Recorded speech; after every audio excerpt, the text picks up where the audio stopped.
there. Can you hear us? Yes, I'm here. All right, you are good to go. 2 minutes. All right, very good. So, yeah, this is Farzan Abzajarian. I'm with NASA Langley. Been giving you a little highlight of the navigation Doppler LiDAR, which is essentially a velocity and altitude sensor, like is shown on the upper right. It transmits three laser beams to the ground and measures the range and velocity along those laser beams. The range and velocities are measured independently. The velocity is measured based on the Doppler effect, so it's not affected by the terrain. It's not the range rate, but it's actually Doppler velocity. The NDL was flown on the first two CLIPS landers. On Astrobotic, the NDL was a primary navigation sensor. It was not a CLIPS payload. And on 2D machine, it was used as a secondary sensor. However, due to some software issues, the NDL data was not ingested, and because of that, the lander did not land upright. On the lower right, you see a sample of the data. The plot on the left shows you the range measurements along the three beams from 10 kilometers down to the ground. And the one on the right shows the corresponding velocity along those three laser beams. 100% measurements were good from 10 kilometers down. These are not filtered data. These are 20 hertz data um, and non-filtered. Uh, since you see one of the ranges, the yellow plot, the C beam, you can see that the beam goes through a crater at about 2320 time. It's a pretty size, a big crater, 2 kilometers deep, 15 kilometers wide. And then Right. if you look at the velocity, there are no effects on the velocity. That was the point, that the two measurements are independent of each other. And on the Okay, thank velocity, you. We yeah, have, yep, keep. okay. I think you're speaking for the next speaker as well, but I'm going to move to the next slide. All right, cool. Not this one, this one. Yes. Another two Yeah. minutes. Yeah. Aram is unavailable, so I'm going to talk through this one also. This is an all-star lidar. This is a lidar built for rovers. It's really based on the earlier lidar that we built, the TSL, the terrain sensing lidar that been working on for landing and hazard detection and terrain-related navigation. So this is a bit of a like a scaled-down version of the same lidar. Is based on a flash lidar, so there are no mechanical scanning on this, which makes it suitable for a long duration operation on the lunar surface. It provides range images at 20 hertz, and then every 1 second, it provides a high resolution digital elevation map. Uh, like it's shown in the upper right, there's actual image, range image with the LiDAR point toward the sun, just to show that it's not affected by the sunlight. This LiDAR not only provides obstacle detection for route planning, also provides navigation data, relative position, heading angle, and velocity measures, all derived based on the images themselves. So it's a standalone sensor. Uh, so if you have any question on the All-Star or the NDL, you can contact Aram or me. Either of us will be able to help you if you need any more information. Thank you. Thank you.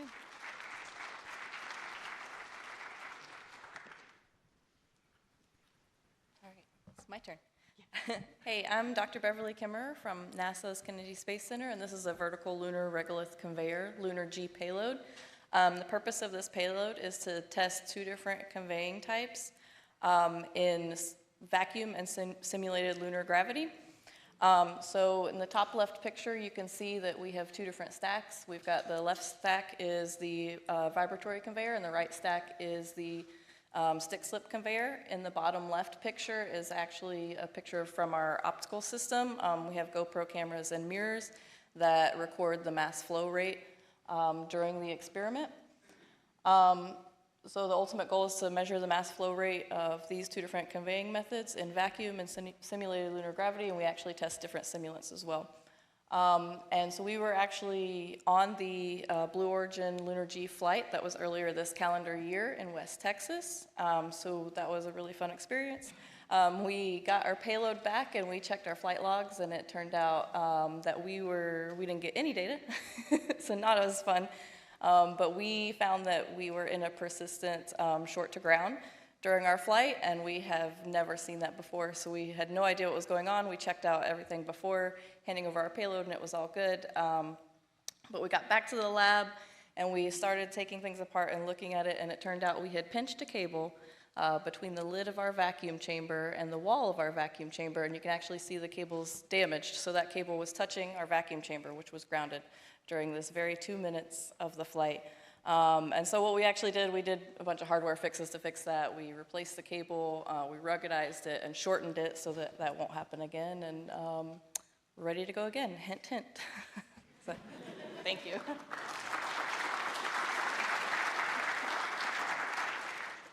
All right, next up online, Andrew, you have 2 minutes.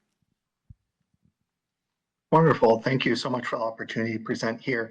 I did not include my email address on the slide, so you'll have to believe me when I say it is andrew.oconnor, my name, last name, at nasa.gov, if you want to contact me. Right-hand side of the slide, we have this idea of an autonomous robotic laser manufacturing platform, which is suitable for making a number of in-place structures, both on lunar surfaces and in space applications, focusing right now on tall lunar towers and other lunar infrastructure. And we're enabling this immediately by welding repair, but we want to get to other manufacturing capabilities such as cutting, forming, bending, additive, ablation, all sorts of work, all enabled by lasers. So we need to show that this is ruggedized, that we can automate it, and we need to show it on a realistic looking joint or structure. So if you look on the left-hand side of the slide, we are looking at having a laser generator and the control hardware for our robotic arm and such still outside of a thermal vacuum chamber. But inside of the thermal vacuum chamber, everything in that yellow dot, we're talking robotic arm, end effector, laser optics, laser delivery fiber, wire feeder, and of course the workpiece as well, which is an innovative snowflake joint for tall towers developed by NASA Langley. We're putting all of this inside a thermal vacuum chamber, doing chilled and heated tests to look at the ruggedization of the laser and of all the different components. We have several different sub-teams, each at different NASA centers, focusing on the laser processing and weld inspection. On the robotics, so we have a digital twin and supervised autonomy of the robotic arm. And structures, we're looking at integrating simulation and experiment to understand how this innovative joint can be welded together to form a tall tower. So we're ruggedizing laser optics, and we're going to put them on the lunar surface, pending Eclipse mission or something else like that. If any of this sounds interesting to you, it's andrew.oconnor@nasa.gov. Please let me know if you're interested. And we have several external partners, but that doesn't mean that we aren't looking for more. Thank you. Thank you, Andrew.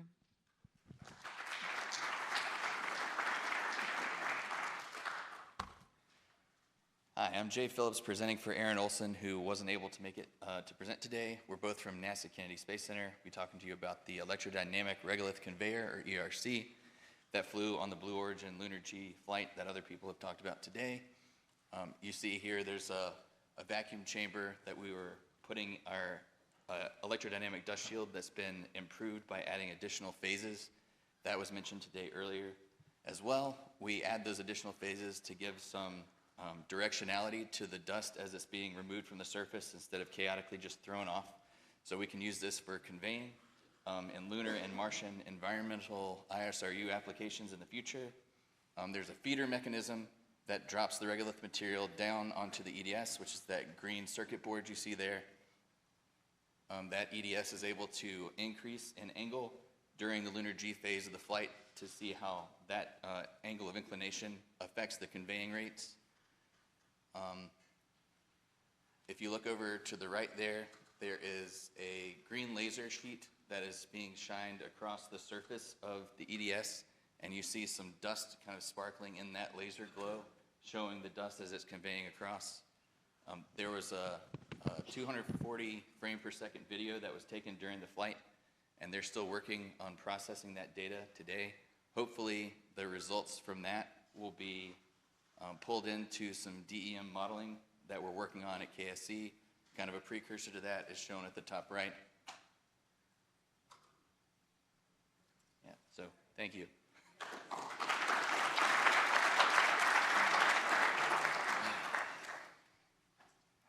And there was another payload that also flew on that. I was the PI for the electrostatic dust lofting payload. We were motivated to do this experiment to look into some of the ways that dust charges and is lofted and transported in the lunar environment. There's a lot of models being worked on at the agency where this data is important for bounding their results. So there's like 3 different types of plasma charging that they're interested in: electron, ion, and ultraviolet. Ultraviolet is the least understood, so that's what we chose to examine here. The objective was to retain dust in this aperture mechanism you see there in the left image, the white block. So during launch, the dust will be held under that mechanism, and when lunar G occurs, we will have the UV lamp turn on and expose this dust, and the aperture will open. Unfortunately, in flight, the aperture did not open at the correct time, so the dust was never actually exposed to the UV light. So we did not get the results that we expected, but fortunately, the aperture did open during the flight phase. You see here at the right, that was after lunar G had ended, but as we were re-entering back and landing, so the dust exhibited, or was in a high gravitational field above 1G during the re-entry, so the dust kind of flowed and went everywhere. So there's a lot of granular mechanics that can be analyzed from this video data that stakeholders are going to be interested in. So we're hoping to salvage some of the video data and use it for something in the future. We have figured out what the issue actually was, and we've worked it out on the ground, and we fixed it with a very simple software fix. So we're hoping to solicit another flight opportunity in the future to get the data that everybody would like to have from this payload. Thank you.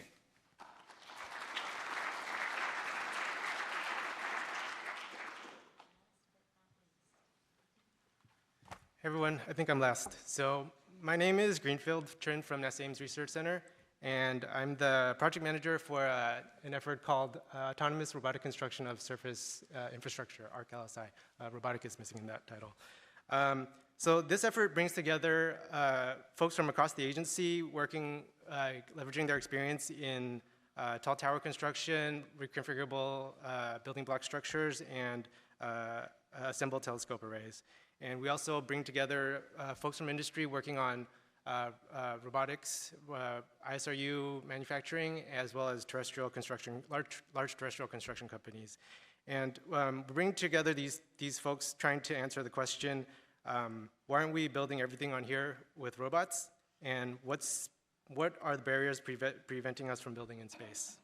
So the answer to that extends to more than just the technical solution, but really understanding and addressing the logistics needs, the economic challenges, as well as the social challenges to be able to really break down that barrier towards scalable robotic construction. And within the scope of this effort, we're working on high-level trades and analysis to look at different types of construction system solutions, different architectures, different infrastructure types to address power comm, shelter, and landing infrastructure needs, and really try to figure out what is the path towards enabling this robotic construction capability. Robotic assembly kind of stands, the way that we're approaching it is that it sits at the intersection between a lot of capabilities. And if we do it right, we'll be able to bridge the capabilities from ISRU manufacturing to material logistics to surface preparation and excavation to the actual construction to autonomous maintenance and repair and beyond. What else was I going to say? So the approach we're trying to take is really trying to figure out how to catalyze the economic engine, as Clayton said before, to build scalable and sustainable space infrastructure, and really enable this capability so that future designers can think about the question, what can we do when we're there? Thank you.